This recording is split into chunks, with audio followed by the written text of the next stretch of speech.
Bonjour mes chéris, bonjour à tous. J'espère que vous allez bien et j'espère que tout se passe bien chez vous. Aujourd'hui, je viens avec une nouvelle vidéo. La vidéo, elle va être en deux parties. Donc, après regarder la première partie, prenez la peine de regarder aussi la deuxième partie. D'accord? C'est l'histoire d'une dame, hein, d'une sœur qui vient aujourd'hui parce qu'elle a besoin de nous. Elle a besoin de nos conseils. Elle a besoin des mots doux. Elle a besoin des mots gentils. Pourquoi? Parce qu'elle est triste en fait et elle a besoin de nous. Donc les sœurs et frères, ceux qui peuvent commenter, n'hésitez pas. Hein, parce qu'il y a vraiment quelqu'un qui est dans le besoin et qui pleure en fait. Elle pleure, elle pleure, elle pleure. Elle n'arrête pas, elle pleure. La sœur raconte l'histoire. En fait, c'est une dame qui vit en famille, une famille très pauvre. Donc elle vit en famille au village, dans un village, jusqu'au jour où elle est enceinte. Et une fois qu'elle est enceinte, tout le village se pose la question de savoir qu'il est enceinte. Donc tous les membres de sa famille se demandent qu'il est enceinte. Et elle n'arrive pas à répondre. Donc on la tape, on la tape, on la tape, on la tape pendant plusieurs semaines. La petite ne répond pas jusqu'au jour où elle dit la vérité, que c'est son oncle en fait, donc le mari de sa tante, chez qui elle vivait, qui l'avait tapée. Cette dame n'avait plus de parents. Et à la mort de ses parents, elle s'est retrouvée chez la sœur de sa maman. Et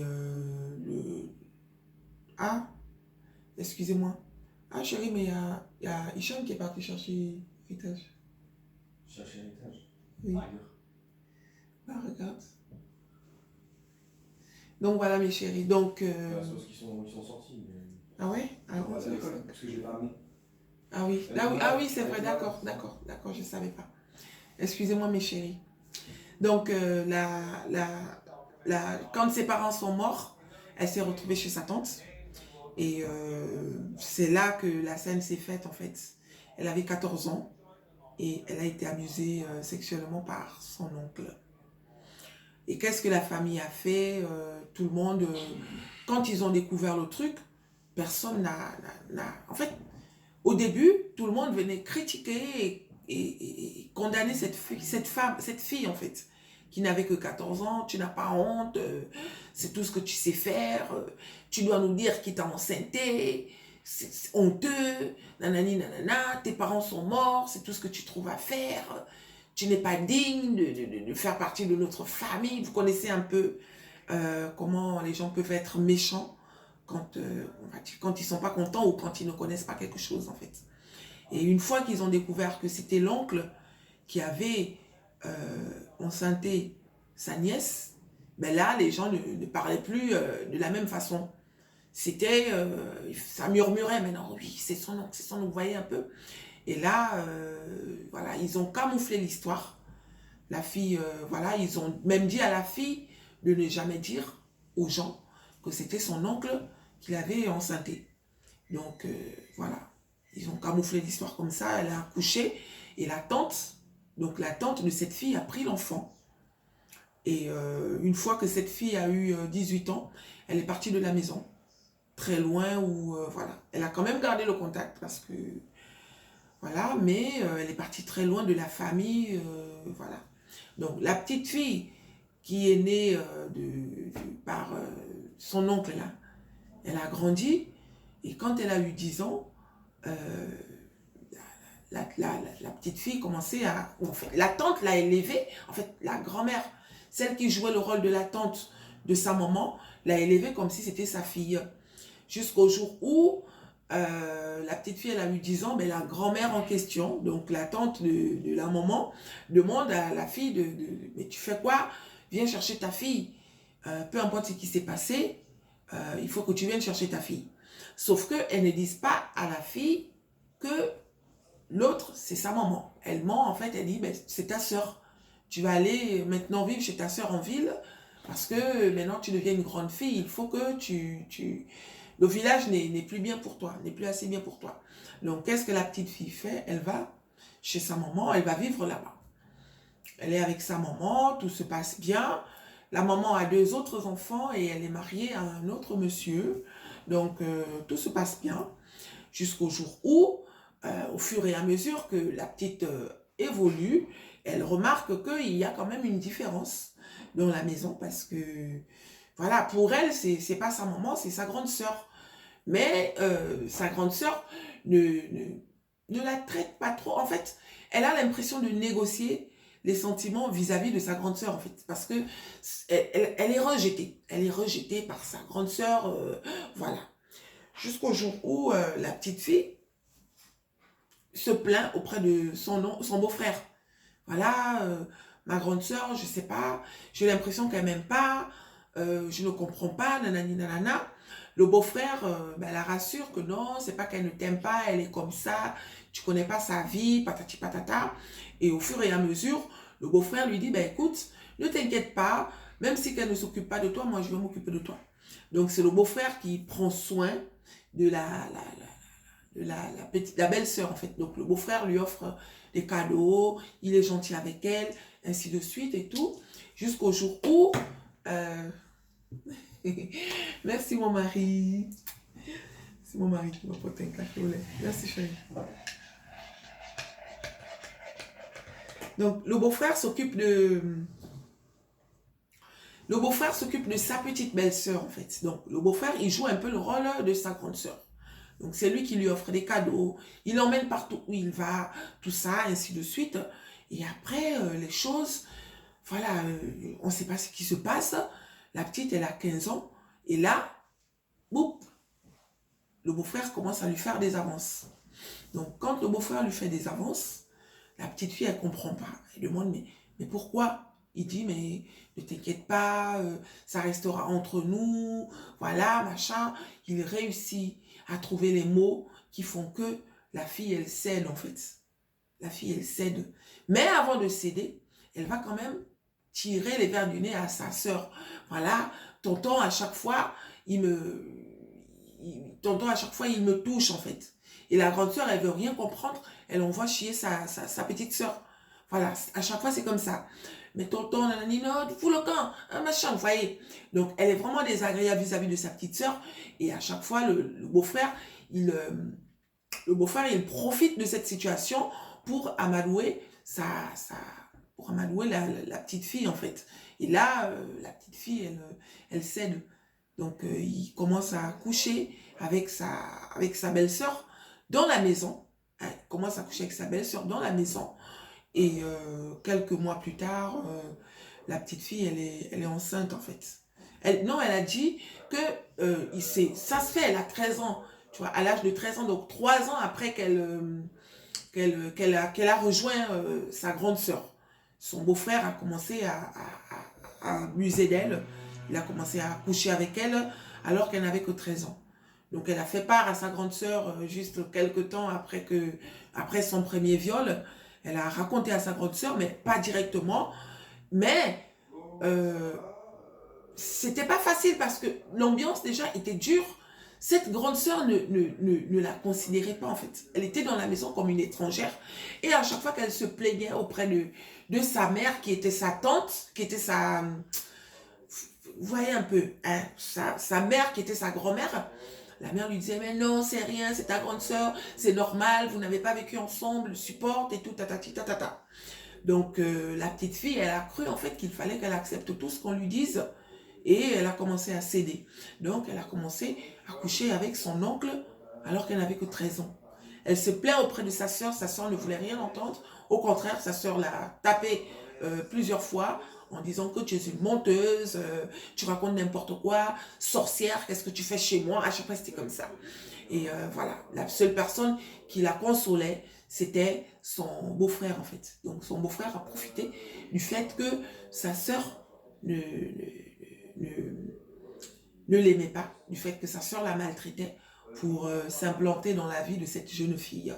Donc le jour où la fille tombe enceinte, dans la maison c'est chaud en fait. La grande sœur remarque que la petite fille elle vomit régulièrement, elle vomit, elle vomit, elle vomit. Et là, un jour, elle lui met le dos contre le mur. Qu'est-ce qui se passe? Et tout. Elle emmène la petite chez le médecin, mais la petite, elle est enceinte. Elle est enceinte de 3 mois. Et là, c'est la guerre qui commence dans la maison. Et la petite fille, voilà, elle n'arrive pas à dire, en fait. Elle ne sait pas comment faire pour dire. Et malgré ça, la grande sœur met la pression, elle met la pression, elle met la pression. Le beau-frère en question, lui, oh oui, laisse-la tranquille, nanani, nanana. Lui aussi, des fois, il fait semblant de jouer le jeu, tu dois nous dire qu'il t'a enceinté, tatati, tatata. Sauf que quand il est avec la petite fille, il ne faut pas dire que c'est moi. Déjà, tu sais qu'elle ne t'aime pas. Si tu dis que c'est moi, tu vas voir ce qu'elle va te faire, nanani, nanana. Mais à un moment donné, la grande sœur en a marre. Et elle est limite, elle va tuer. Aujourd'hui, tu ne me dis pas qu'il t'a enceinté, tu verras ce que je vais te faire. Et là, la petite fille, elle dit, c'est, voilà. Donc, elle dit la vérité que c'est tonton, voilà. Ah bon, comment ça? Nanani, nanana, tu es une menteuse et tout, nanani, nanana. Jusqu'au jour où, voilà, tellement c'est chaud dans la maison. Il y a une grande réunion de famille et la petite fille, elle raconte que moi, je me fais abuser. Hein, tonton me viole depuis que j'ai 13 ans. Aujourd'hui, j'ai 15 ans. Depuis l'âge de 13 ans, tonton couche avec moi. J'ai essayé de parler, personne ne veut m'écouter. À chaque fois, on me dit que je suis la malchance. À chaque fois, on me dit que je ne suis pas la bienvenue. À chaque fois, même vers maman, j'ai voulu me retourner vers maman. Maman m'a toujours dit non, tu dois rester chez ta soeur. Tu es mieux là-bas. Ici, c'est le village. Là-bas, tu auras un avenir meilleur et tout. Et c'est là que la petite sœur découvre, en fait, parce que la personne qu'elle appelait maman, ce n'était pas sa maman. C'était, entre guillemets, sa grand-mère. C'est là que la dame lui dit non, écoute, en fait, je ne suis pas ta vraie maman. Je suis la, la tante de ta mère, qui est ta grande sœur. En réalité, ce n'est pas ta grande sœur, mais c'est ta maman. Donc, elle raconte l'histoire. Tu as été conçue par un viol. Mon mari avait violé ta mère. Et comme on ne voulait pas que les gens sachent, histoire de ne pas avoir honte dans le village, on a camouflé l'histoire. Et moi, je t'ai élevée comme si tu étais ma fille. À un certain âge, j'ai vu que la vie du village ne te convenait pas. Tu étais innocente pour moi et que tu ne méritais pas tout ce qu'on était en train de t'imposer. Voici pourquoi je t'ai envoyé chez ta mère. Je croyais que les choses allaient être bien, mais malheureusement, c'est la malchance qui a continué. Et aujourd'hui, te voilà enceinte de ton oncle, donc de ton beau-père, donc le mari de ta mère. Qu'est-ce qu'on va faire? Moi, personnellement, je me dis que si tu gardes cette grossesse, c'est peut-être les mêmes problèmes qui vont continuer. Donc, à vous de voir. Et là, la grande sœur, elle dit, moi, hors de question que cet enfant naisse parce que j'ai pas envie d'avoir honte. Donc, ils obligent la petite à avorter. Hein. Ils vont faire en sorte que la petite avorte. Elle avorte. Et quelques mois après, la petite part de la maison. Elle fait sa vie, en fait. Et là, en faisant sa vie, elle rencontre quelqu'un qui, voilà, qui la prend comme sa femme. Et aujourd'hui, cette fille est ici. C'est elle qui m'a raconté l'histoire. Hein? Elle m'a raconté l'histoire. Donc là, c'est une histoire qui date. Hein. Elle dit que ça date, elle avait 15 ans. Aujourd'hui, elle a mon âge, elle a 40 ans. Et ce qui l'emmène à nous raconter l'histoire, c'est parce que sa grande sœur en question, elle dit, dès que je suis partie de la maison après l'avortement, personne n'a cherché à me voir. Personne. Personne. J'ai gardé quelques contacts au début avec la tante de ma mère. Et après, voilà, j'ai coupé les ponts. Et aujourd'hui, j'avais décidé comme ça du jour au lendemain de ne plus prendre des nouvelles de qui que ce soit. Mais personne n'a jamais cherché à me voir. Quand je suis partie de la maison, j'avais 15 ans. Je suis quittée de mon pays d'origine, j'avais 24 ans. Aujourd'hui, depuis, je vis à l'étranger. Je ne suis pas en contact avec qui que ce soit. Et cette dame-là, qui est sa mère, en fait, sa maman, est très malade aujourd'hui. Elle est très, très malade. Elle a appris que la dame la cherche, en fait. Elle est entre la vie et la mort. Elle dit, ça ne va pas me surprendre que demain, on m'annonce qu'elle est morte. Hein, parce qu'il paraît qu'elle est entre la vie et la mort. Mais elle dit qu'elle aimerait me voir avant de fermer ses yeux. Donc, elle a besoin qu'on lui dise ce qu'elle doit faire. Personnellement, elle dit, moi, personnellement, je n'ai pas envie de voir cette femme. Je ressens de la haine, je ressens de la rage, parce que malgré le fait que son mari m'a violée, a abusé de moi, m'a enceinté, ils m'ont fait avorter, tout ça.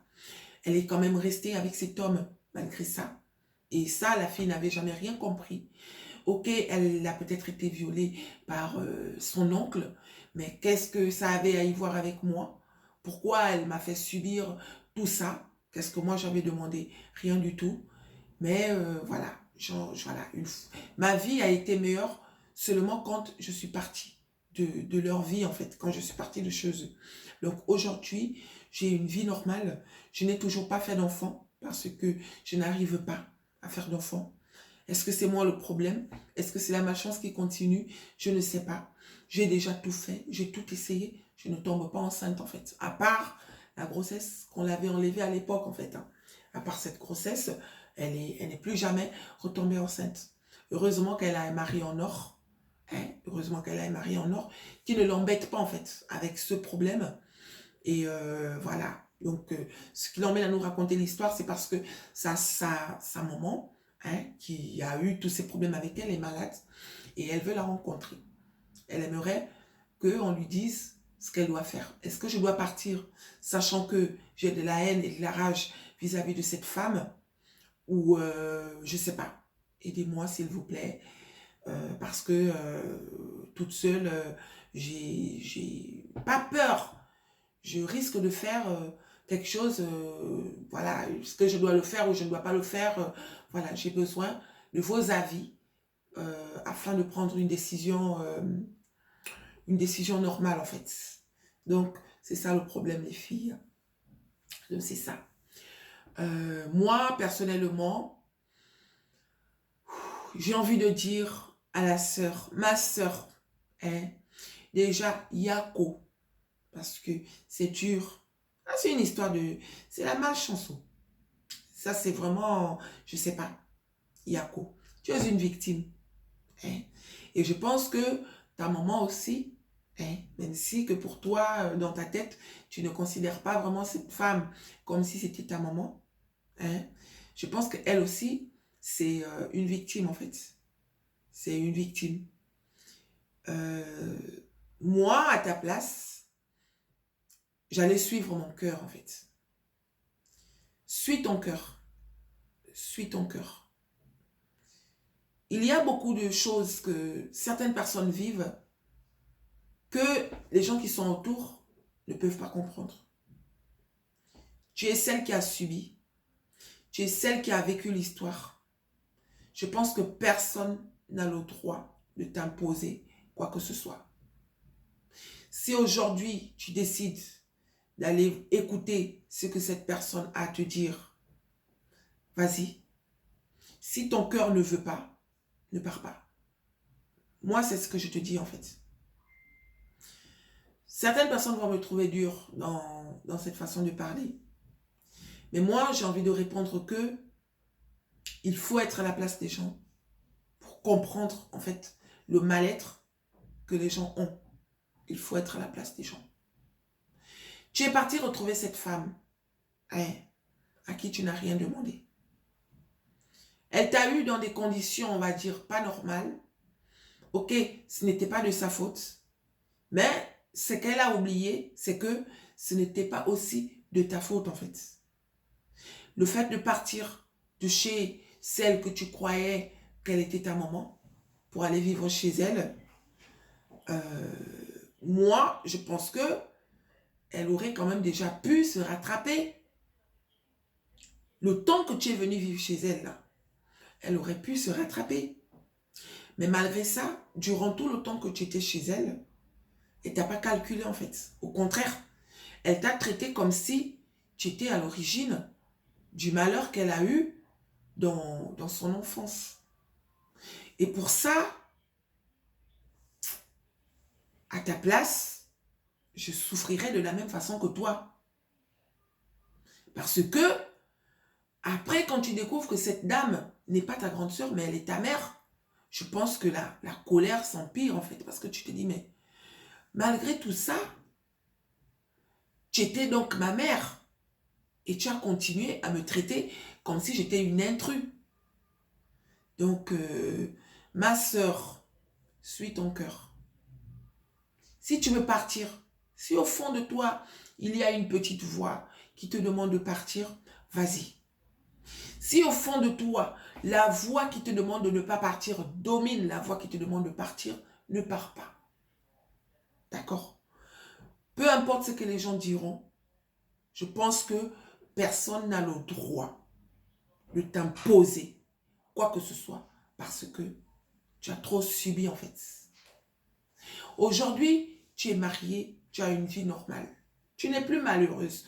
Tout ça fait partie de ton passé. Mais tu ne peux pas enfanter. Tu ne peux pas accoucher. Est-ce que c'est à cause de ça? On ne sait pas. Mais d'un autre côté, je me dis que tu es quand même déjà tombée enceinte dans ta vie. Si ce monsieur ne t'avait pas violée, peut-être que cet enfant serait né dans ton foyer aujourd'hui. Peut-être que cet enfant serait l'enfant de celui qui est ton mari actuellement. Sauf que il a fallu que tu te retrouves au mauvais endroit avec des mauvaises personnes pour subir ça. Ils t'ont fait avorter. Aujourd'hui, tu n'as pas d'enfant. Il t'arrive de penser à cet enfant.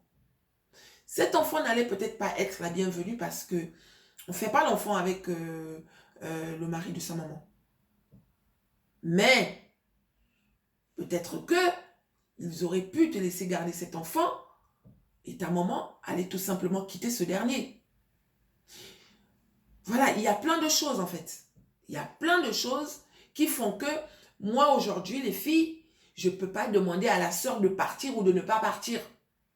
Donc, si parmi vous, il y a des gens qui ont des solutions ou des réponses à ce problème, s'il vous plaît, aidons la sœur. Ma sœur, moi, je ne vais pas te dire de partir parce que j'essaye de me mettre à ta place. C'est trop dur. C'est trop dur. Il faut être à ta place pour comprendre. Je sais, peut-être que cette femme aujourd'hui regrette. Peut-être qu'elle regrette. Mais si elle regrette vraiment, c'est à Dieu qu'elle doit demander pardon. Je pense. Qu'on te laisse tranquille. Tu as assez subi comme ça, c'est bon.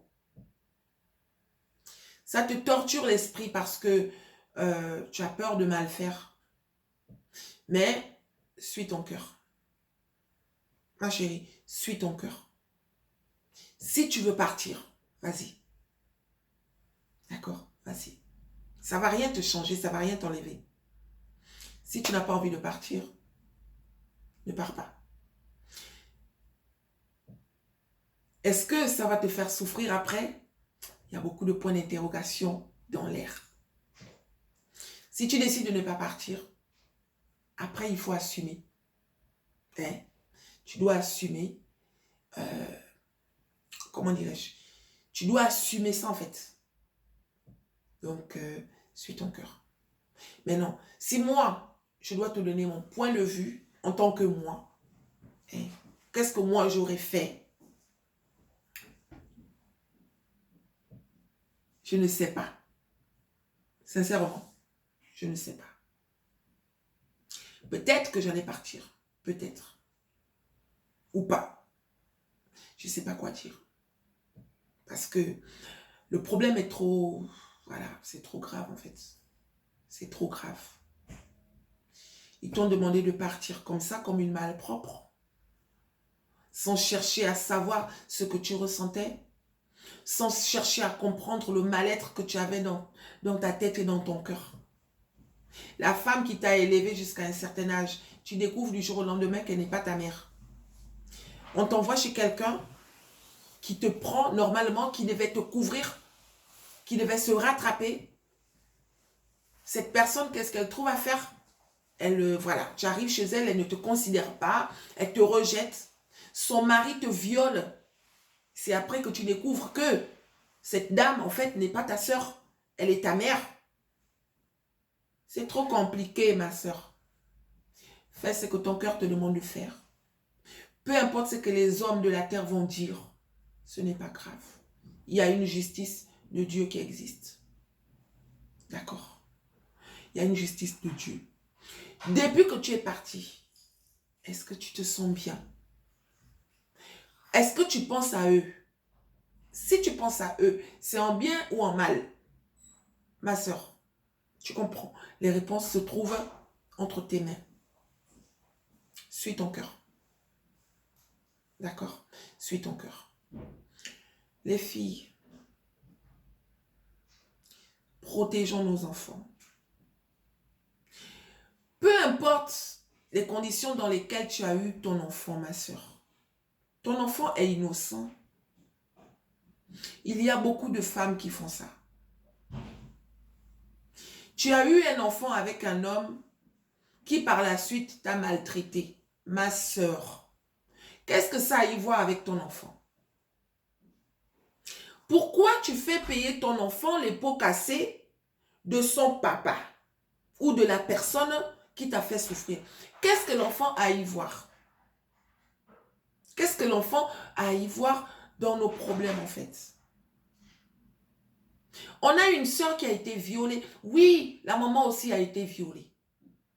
Maintenant, nos familles là, j'aimerais m'adresser à nos familles là. Quand ça vous arrange, quand les problèmes vous arrangent en fait, là vous mettez la coutume, la tradition devant. Un oncle viole sa nièce. Vous, tout ce que vous trouvez à dire, c'est il ne faut jamais dire ça à quelqu'un. L'oncle a violé sa nièce. Avant que ces gens-là ne découvrent que c'était l'oncle, ils ont tapé cette femme. Tapé, battu, maltraité, tout ce qu'il y avait de négatif. Mais le jour qu'ils découvrent que c'est l'oncle qui a violé, tout le monde fait comme si de rien n'était. En fait, ça veut dire que c'est normal. Pour vous, c'est normal qu'un oncle viole sa nièce. On doit faire comme si de rien n'était. Parce que la coutume ou la tradition ou je ne sais pas quoi de merde là, va, je ne sais pas. Voilà, je ne sais pas. Je ne sais pas quoi dire. Vous abusez. Mes sœurs, je n'ai pas envie de dire des gros mots. Parce que je ne suis pas comme ça. Mais, à cause de tout ça, c'est dommage en fait. Les vraies valeurs qu'on devait montrer comme exemple aux autres, comment dirais-je, aux autres cultures ou aux autres, je ne sais pas quoi, sont en train de disparaître. Aujourd'hui, quand on parle de l'Africain, on ne voit que le côté négatif. Je ne pense pas que si c'était en occidental ou en occidentaux ou dans les pays des autres, je ne pense pas que si un oncle avait violé sa nièce, on allait dire de garder ça pour nous. Je ne pense pas. Mais ce côté-là, les gens ne parlent pas de ça. Ils vont parler du côté des autres seulement quand c'est à leur avantage en fait. L'oncle viole sa nièce. Vous demandez à la nièce de fermer sa bouche. Ne dit à personne. La tante prend l'engagement de garder l'enfant comme si c'était son enfant. Vous ne dites pas. Et elle continue avec l'oncle qui a violé. Oh, mes sœurs et frères. Pourquoi ça? Donc, cette dame qui part, elle est traumatisée. Elle est traumatisée. Non seulement parce qu'elle a été violée par quelqu'un qui était normalement son père. Elle a perdu ses parents. Son oncle et sa tante ont pris l'engagement de s'occuper d'elle. Son oncle la viole et après on lui demande de fermer la bouche. Donc, il y a deux coups là, deux coups durs. L'oncle, on lui demande de fermer la bouche. Et de deux, tu ne dois dire à personne quoi. Non, mon oncle me viole, tu dois fermer ma bouche. La grossesse, je ne dois pas dire aux gens que cet enfant est de moi parce que c'est de l'oncle. Oui, peut-être que c'est pour protéger, mais protéger quoi? Protéger quoi? Les filles, il faut dénoncer. Il faut parler. Parce que c'est à cause de tout ça en fait que toutes ces conneries continuent d'avancer. Donc quand elle part de là, elle vit une vie de couple. D'un côté, comme je dis, je ne suis pas à la place de qui que ce soit. Je vais rester neutre. J'essaye de me mettre à la place de cette dame qui, elle aussi, elle refait sa vie. Et après, on l'envoie l'enfant. Parce que quand elle part, peut-être que pour elle, dans sa tête, elle se dit, j'oublie tout. J'enterre tout. Je ne vais plus entendre parler de ces gens-là. Donc, quand l'enfant arrive, ma soeur, ce que je raconte là, je raconte ça juste pour t'aider.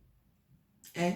Peut-être que ça va t'aider à prendre la bonne solution, en fait. À faire ce qu'il y a de mieux.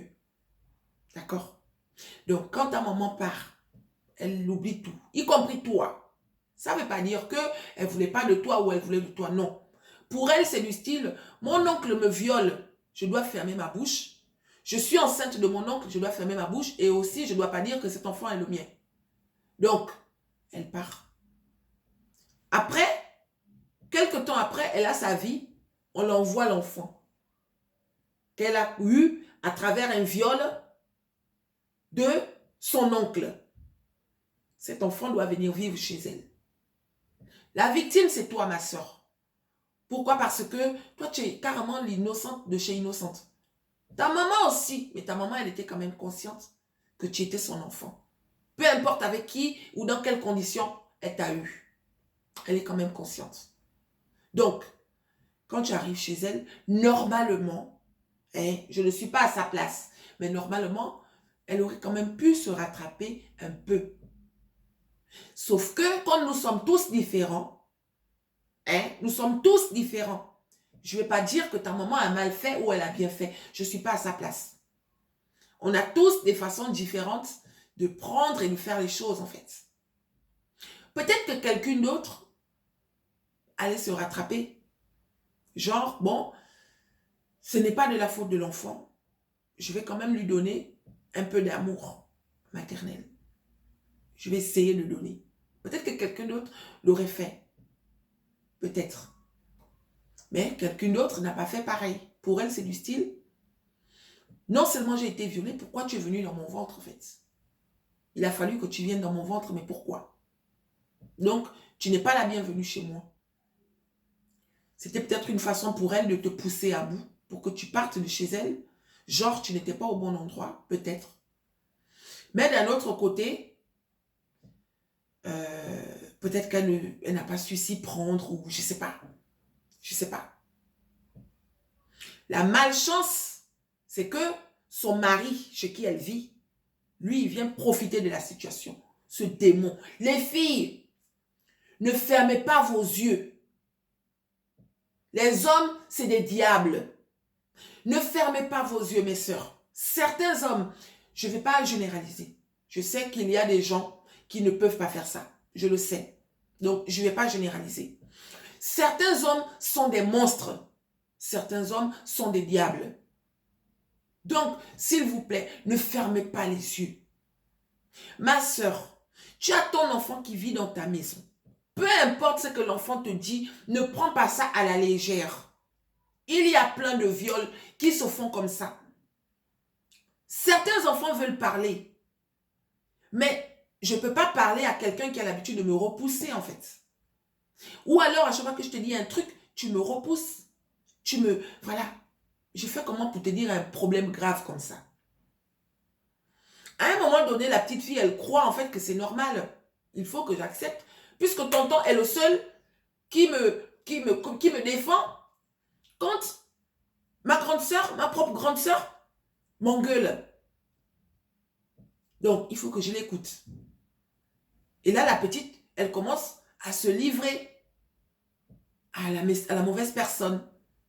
Dans la maison, ma sœur, on viole quelqu'un dans ta maison pendant plusieurs mois, pendant des années. Elle avait 13 ans jusqu'à l'âge de 15 ans. Tu n'as même pas vu un petit signe. Ma sœur, tu détestais ton enfant jusqu'à ce point. Il y a des hommes acteurs. Je sais que des fois, nous tous, ça peut nous arriver. Ça peut nous arriver. Personne n'est à l'abri en fait. Ça peut nous arriver, personne n'est à l'abri. Mais d'un autre côté, Et apprenez à écouter vos enfants. Apprenez à écouter vos enfants, mes sœurs. C'est quelle qualité d'amour, ça? Qui va faire qu'une petite fille, dans ta maison, te parle de tonton? Tonton a l'habitude de me toucher les fesses. Tonton a l'habitude de me toucher les seins. Mais c'est parti là. Est-ce qu'un tonton a le droit de toucher ça? Donc l'enfant vient te dire ça, toi tout ce que tu te dis, c'est ah voilà, nanani, nanana. Ma soeur. Certaines font ça, beaucoup d'entre nous là.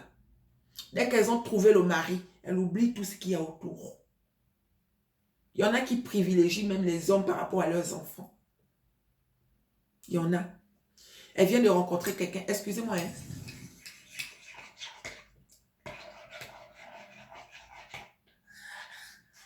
Excusez-moi mes chéris. Vous savez que trop parler là, la bouche sèche chaud.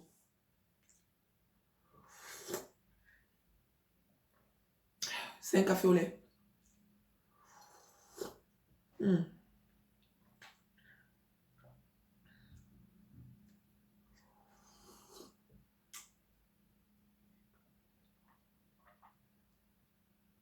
C'est trop bon.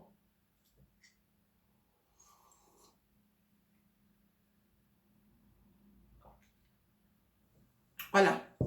Excusez-moi mes chéris, j'avais soif. Donc, il y a certaines femmes qui privilégient les hommes. Ma soeur, tu as fait tes enfants, tu as porté 9 mois. Tu as rencontré quelqu'un.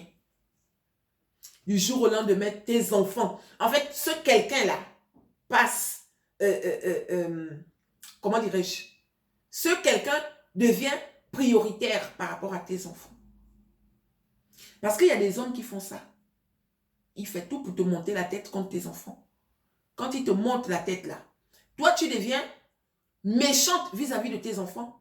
Et quand tu deviens méchante comme ça, lui il profite de la situation. C'est ce que la sœur a subi. On ne sait pas ce que lui il partait raconter à sa femme. Parce que quand même un homme normal, tu vois qu'il y a la guerre entre la mère et la fille. Dans la maison, tu vois bien qu'il y a la guerre. Nous les femmes, on a tendance à se confier. Quand on est amoureuse, on dit tout à nos maris.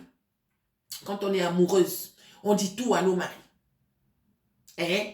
Donc, si tu as un enfant dans la maison qui ne t'écoute pas, ou bien si tu as un enfant dans la maison qui n'est pas obéissant, on a tendance à faire le compte rendu à nos maris.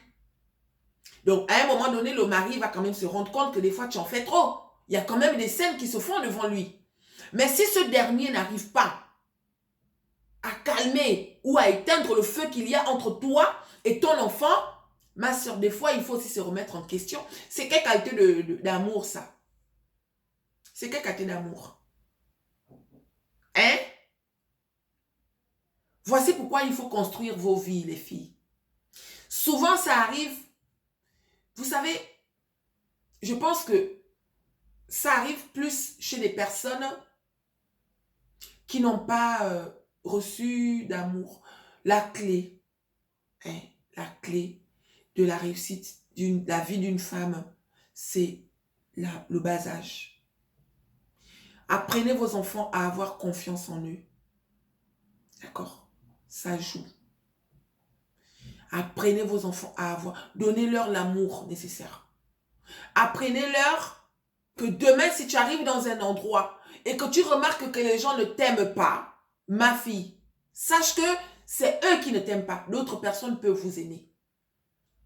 Certaines femmes supportent l'insupportable parce qu'elles pensent que là où je suis là, si je quitte de là, est-ce qu'on peut m'aimer mieux que là où je suis? Ça veut dire qu'elle va supporter tout ce qu'elle subit en fait. Parce que dans sa tête, elle croit qu'ailleurs, elle ne peut pas... Elle croit que le problème, c'est elle en fait. Elle croit que le problème, c'est elle. Comme la maman de la sœur. Elle a été violée. Non seulement si on lui demande de fermer la bouche à cause du viol, mais on lui demande de ne pas dire que c'est son oncle qui l'a violée et tout, nanani, nanana. Donc, qu'est-ce qui se passe? Bah, elle croit en fait que c'est elle le problème. Elle croit que c'est elle le problème. Maintenant, une femme comme ça, demain quand elle se retrouve en couple, je ne crois pas qu'elle va arriver à s'imposer en fait. Je pense pas.